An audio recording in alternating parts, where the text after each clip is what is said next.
Ang lutuin natin ngayon ay yung kinalakihan kong luto nila mama at papa sa probinsya. Ito ay ang sarsyadong isda. Hindi ko alam kung familiar kayo dito, pero dito kasi sa bahay lagi namin tong niluluto. At ang isarsyado natin ngayon ay ang lapu-lapong isda. Mga 1 linggo na rin to sa freezer, kaya ito naisipan kong lutuin na lang siya ngayon. Malinis na rin to at binabaran ko siya ng konting asin para may lasa na siya. Pinito ko muna yung isda bago ko i-prepare yung mga ingredients niya. Used oil yung ginamit ko, pinangprito na rin namin to nung nakaraan. Sa ibang pritong ulam. At kung mainiting mantika, ayan nilagay ko na yung isda at hayaan lang natin siya hanggang maluto yung kalahati niya bago natin siya baliktarin. Isa ito sa mga luto na hindi ko makalimutan na laging niluluto nila mama at papa.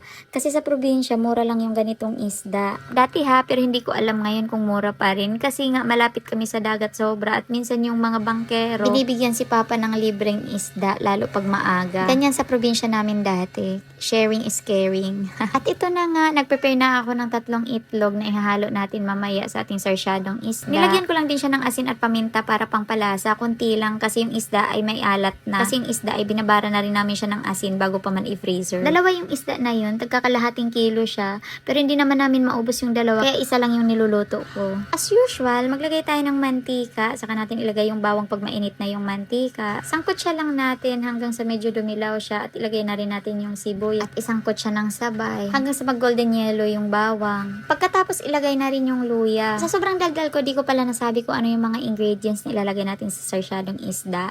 Ayun nga, bawang, sibuyas, luya, kamatis at 3 itlog. Pagkatapos ng luya ilagay na rin natin yung kamatis at saka ngayon natin halo-haloin hanggang yung kamatis ay maluto. Then simmer lang ng konti at lagyan ulit natin siya ng paminta at asin. Kunting-kunti lang para hindi siya sobrang alat. Kasi maya-maya lalagyan rin natin siya ng tubig para hindi siya matuyo. Kasi ito, sumisipsip siya ng tubig at lalong ilalagay natin yung isda, lalo siyang sisipsip at ayun ang ilagyan na natin ng tubig. Bali 1 cup of water mo na yung ilagay nyo. Tapos pag tingin nyo matutuyo ulit siya, pwede nyo siyang lagyan ulit ng kalahati. Takpan mo na hanggang sa kumulo. Tapos pag kumulo na, saka na natin ilagay yung isda. Simmer lang tapos sabay lagyan ng sauce yung paligid ng isda. Tapos baliktarin siya para manuot yung lasa. Manuot yung lasa talaga. Paubusan na nang sasabihin. And basta make sure lang talaga na nasusok yung isda doon sa sauce na ginawa natin. Saka natin ilalagay ngayon yung egg. At wag mo na siya haluin. Takpan mo na hanggang sa kumulo siya para magandang pagka-form ng egg. Saka natin ngayon siya baliktarin pag kumulo na.